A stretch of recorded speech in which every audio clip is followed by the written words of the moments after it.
নমস্কার, আমি জ্যোতিষতন্ত্র পি কুমার বলছি মন্ত্রের যন্ত্র থেকে। আমি আজ ফেং শুই নিয়ে আলোচনা করছি এবং একটা গুরুত্বপূর্ণ বিষয় নিয়ে আলোচনা করব, যা সর্বদা আমাদের সংসারে সেই বস্তুগুলো আমাদের প্রয়োজন পড়ে। আমাদের খেতে গেলে সেই বস্তুর প্রয়োজন পড়ে, আমাদের বসতে গেলে সেই বস্তুর প্রয়োজন পড়ে। এরকম অনেক নানান বস্তু আছে যে বস্তু আমাদের আমাদের ভুলের কারণে বা না জানার কারণে সেই বস্তুর থেকে নানান রকম ঋণাত্মক শক্তি উৎস তৈরি হয়। তাই এই নিয়ে আমি আলোচনা করব।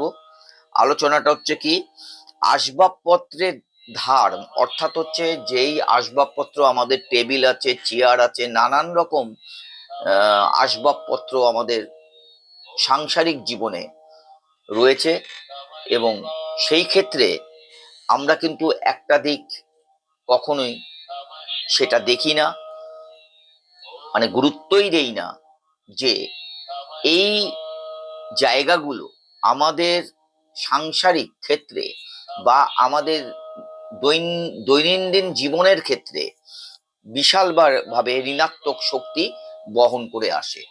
তাহলে ব্যাপারটা কি হলো? ব্যাপারটা হচ্ছে আসবাবপত্রের তীক্ষ্ণ ধার। আপনার ঘরে একটা টেবিল আছে, একটা চেয়ার আছে, একটা টুল আছে, নানান রকম জিনিস কিন্তু আপনার ঘরে বর্তমান, কিন্তু আমরা যেখানে খেয়াল করি না, অর্থাৎ হচ্ছে একটা টেবিলের 4টে কোণ আছে, একটা টুলের 4টে কোণ আছে, এরকম নানান জিনিসের নানান কোণ আছে বস্তু।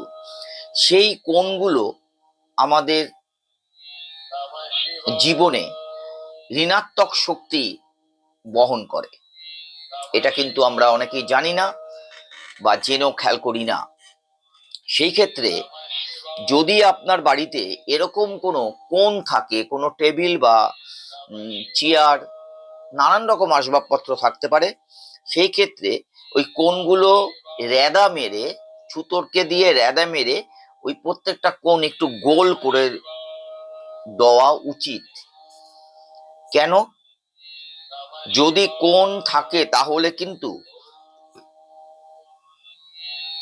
সেই কোণের কারণে আমাদের জীবনে ঋণাত্মক শক্তির উৎস তৈরি হয়। যে কোনো নতুন আসবাবপত্র যখনই আপনি বানাবেন বা বাজার থেকে কিনে আনবেন, তখন কিন্তু আপনারা খেয়াল করবেন যে এই কোণগুলোকে তাদের দিয়ে একটা গোল পূর্বক করে নেবেন, মানে কোণটা যেন একটা গোলাকৃতির জায়গায় আসে, এদিকে আপনি খেয়াল রাখবেন। যদি কোণ থাকে তাহলে আমাদের জীবনে অর্থনৈতিক, মানসিক, অনেক ক্ষেত্রে সাংসারিক এই ঋণাত্মক শক্তিটা কিন্তু এসে যায়।